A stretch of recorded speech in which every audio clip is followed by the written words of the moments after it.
Vingança é uma produção de Hong Kong de 2009 dirigida pelo grande cineasta de gênero Johnny To. O filme conta um pouquinho uma história da imagem cinematográfica, mas exatamente dos seus tipos tradicionais, né? Essa história começou na Hollywood clássica, ali entre os anos 30 e 50, mais especificamente no motor econômico desse episódio, através da consolidação de alguns tipos anti-heróicos do cinema de gênero, precisamente o gangster e o cowboy, né?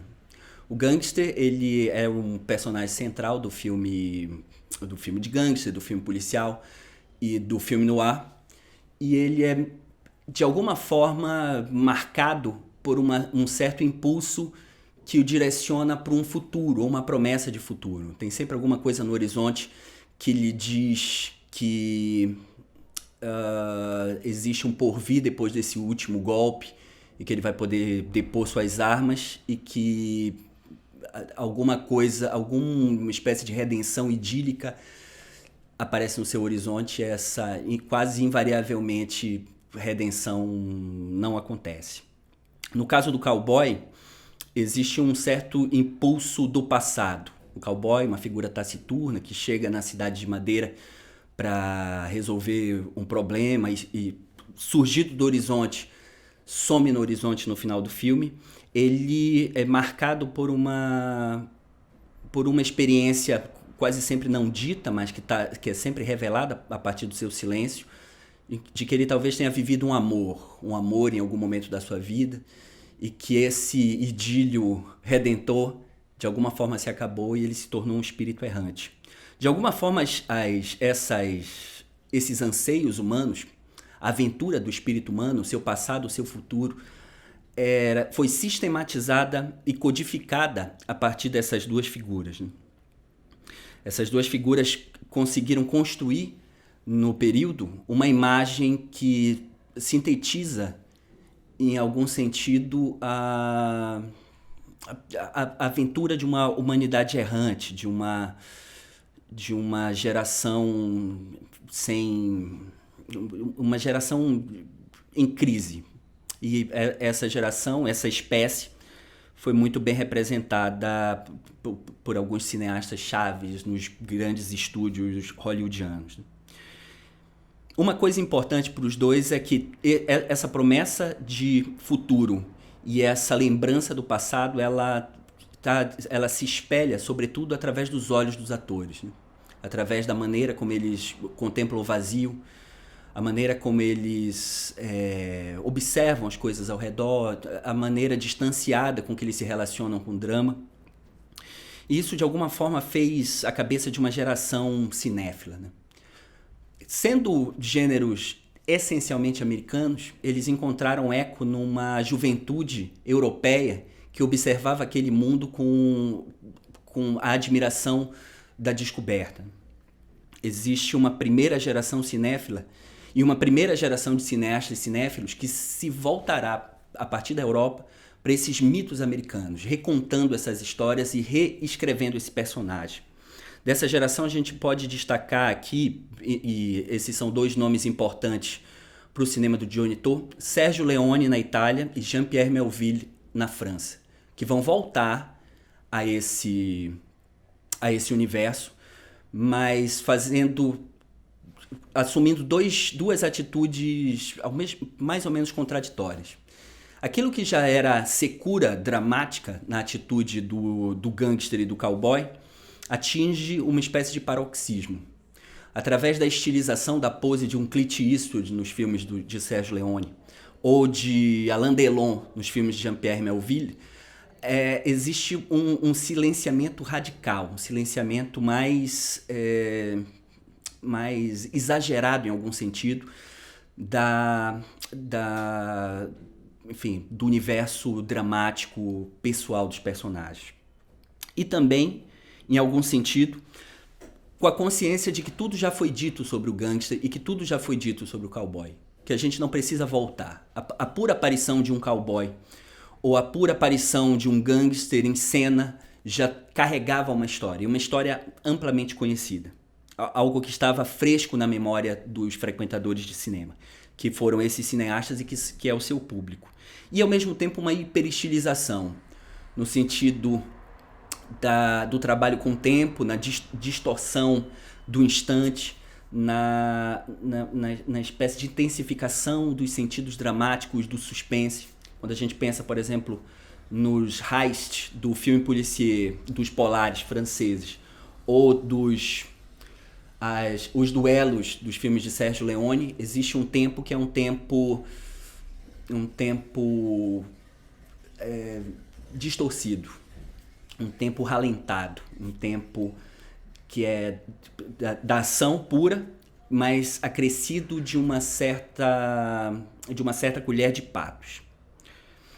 Essa geração, a gente pode acreditar que talvez seja, através desses dois pilares, uma primeira geração maneirista do cinema, uma primeira geração pós-clássica, pós-moderna, que se volta para o cinema entendendo que tudo já foi dito e manipulando não mais os referentes da realidade direta, mas imagens já consolidadas pelo cinema, pela história em quadrinhos, pela literatura, pela cultura geral. Quando chegamos em Johnny To, principalmente a partir dos anos 80, a gente já vê o maneirismo do maneirismo. Johnny To se refere a Sergio Leone, se refere a Jean-Pierre Melville, e através dele atinge essa essência refratada do cinema, da imagem cinematográfica e da pose do gangster e do cowboy. O cinema do Johnny To ele se sustenta, em algum sentido, no domínio da sua manipulação desses códigos.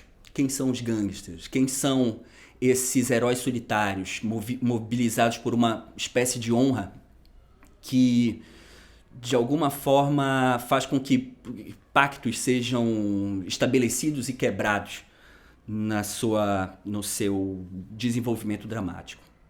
A dramaturgia de Vingança nos apresenta desde a primeira cena uma ideia de idílio familiar, que é também uma imagem mítica do cinema, né? A família, ali apresentada na primeira cena, encontra um episódio traumático quando um pequeno grupo de 3 assassinos invade a sua casa e lhe extermina, né? Deixando apenas a mãe viva. Quando o massacre acontece, existe uma espécie de esquise da montagem. Existe uma aceleração elíptica e a gente vê apenas cacos de imagens. É como se em algum sentido aquele ideal apresentado pelas crianças chegando, pela mulher no serviço do cuidado do lar, fosse subitamente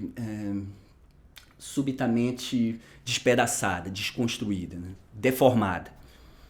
Essa cena perdida, a cena do ataque, vai ser aos poucos reconstruída através de cacos de memória cinematográfica. Num primeiro momento, quando o Costello pede para sua filha lhe narrar com o dedo no jornal o que aconteceu, e mais à frente, quando com um olhar especialista, o grupo de bandidos contratados para desfechar a vingança, reconstitui com seu olhar de especialista a cena perdida. Isso, em algum sentido, aproxima esse filme de uma espécie de crise da memória cinematográfica. Em primeiro lugar, pela a perda dos referenciais, a perda de alguma substância, e em outro sentido por aquilo que já era hiperestilização e exagero atinge um paroxismo radical, numa reassimilação, por exemplo, dos códigos cinematográficos já utilizados pela imagem publicitária.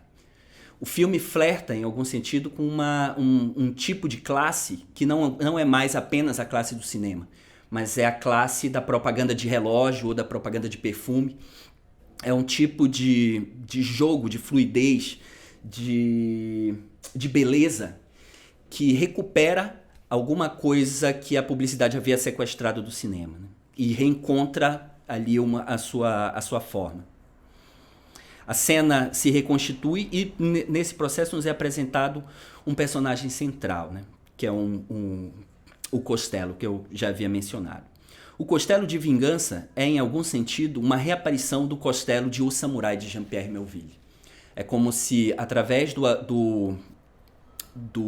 da presença de um ator francês, Johnny Hallyday, aqui já em idade avançada, com uma certa decrepitude, um certo envelhecimento, ele revivesse o personagem célebre do assassino de Jean-Pierre Melville, né? Vivido por Alain Delon. Esse é nitidamente um personagem escrito para um velho Alain Delon, que por algum motivo não aceitou o filme, né? E essa amnésia do Costello, que é é o motor central do filme, porque ele precisa vingar a família da sua filha, mas ao mesmo tempo ele em função de uma bala que ele tem alojada no cérebro, ele vai esquecendo. Representa em algum sentido uma amnésia do cinema. O filme ele meio que se organiza através de duas forças que são em essência díspares. Um sentido de nostalgia, uma saudade do cinema, do filme policial francês, uma saudade do cinema de gangster, uma saudade do cinema de faroeste, e ao mesmo tempo o esquecimento. Essa amnésia do Costello vai fazer com que ele perca de tal forma os seus referenciais que ele se torne, enfim, uma pura imagem, que é aquilo que a publicidade apresenta.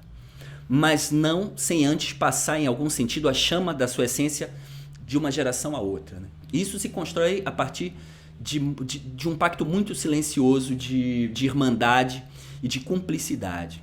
A história do filme de gênero também é a história da amizade, né? Se a gente pensar em cineastas como Howard Hawks ou John Ford, essa união entre os criminosos ou entre personagens em situação limite, ela sempre interessou e sempre foi mostrada com muita qualidade pelo cinema. Em algum momento, Costello lembra que o seu restaurante na França se chama Les Frères, os irmãos. E é com a palavra frère que um dos gangsters faz com que a memória de Costello se ative num momento dramático. Uma imagem, para mim, fulgurante é quando o grupo de gangsters declara guerra ao velho patrão, quando ele descobre que, na verdade, o seu chefe tinha encomendado o serviço da família do Costello. Eles dizem que agora eles estão juntos e a montagem nos oferece um plano de uma bacia com 4 balas, uma bala de cada um dos bandidos, banhados por o mesmo sangue. Naquela imagem está significada a irmandade desses novos frères, né? Mas a chama que o Costello passa é uma espécie de memória da humanidade. Porque enquanto os mercenários, na sua frieza, na sua distância, no seu profissionalismo, executavam de maneira vazia os seus serviços, Costello traz a substância do vingador, que é puro patos, que é pura intensidade, que de alguma forma recupera a humanidade daqueles profissionais. No momento em que Costello se perde totalmente a sua memória, um dos bandidos diz: Costello não lembra de nada, mas eu me lembro. Resta do Costello a sua imagem. E essa imagem é uma imagem que faz com que o autor lembre e o espectador também. Lembre que esse personagem tem uma história, que ele não é diferente daquilo que a publicidade aponta, ou os seus arautos, mesmo dentro do cinema, não se tratam de imagens vazias, se trata de uma seiva humana. que alimentou os gangsters e os cowboys lá atrás e alimentam esses novos gangsters e cowboys do seu cinema. O que acontece é que essa imagem precisa, em algum sentido, recuperar a sua razão de ser, recuperar o seu sentido último. E no último ato a gente reencontra isso. Uma terceira família se constitui a partir do encontro de Costello, infantilizado já numa mistura de decrepitude, a condição inclusive do cinema, né? Uma decrepitude física e entre a senilidade e o infantilismo. O Serge Daney diz num achado brilhante que o cinema europeu tinha se tornado senil, enquanto o cinema americano tinha se tornado infantil, ali em meados dos anos 90. Costello, nesse estado, encontra uma mãe, Big Mama, que reúne, é uma espécie de grande guardadora de crianças órfãs, que lhe acolhe e lhe permite deflagrar o seu último instante, né? Num dos set pieces fulgurantes, que, enfim, o filme é organizado em torno dos set pieces, que são cenas autônomas, que carregam ao mesmo tempo o sentido profundo do filme e uma experiência absurda de cinema. Eu posso destacar pelo menos 2 set pieces essenciais. O gunplay do conflito entre os dois bandos, em que as nuvens passam pela lua e a câmera lenta se intensifica numa atmosfera de delírio estético que beira o onírico. E, enfim, os signos ali são manipulados com a queda das folhas secas e o desaparecimento da imagem, as pausas, no momento de cinema puro. E na grande deflagração do conflito entre o bando e o seu antigo chefe. Depois de declarada a guerra, eles se reencontram num cenário hiper estilizado, que é a casa de um irmão, que é um grande informante, vendedor de armas, e tem uma pequena guerra, ao mesmo tempo futurista e muito antiga, dos bandidos se protegendo através de rolos de blocos de lixo compactado, né?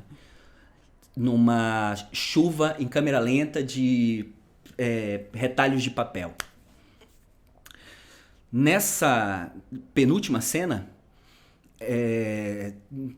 essa figura totalmente frágil e ao mesmo tempo um monstro assassino encontra o seu rival e o executa.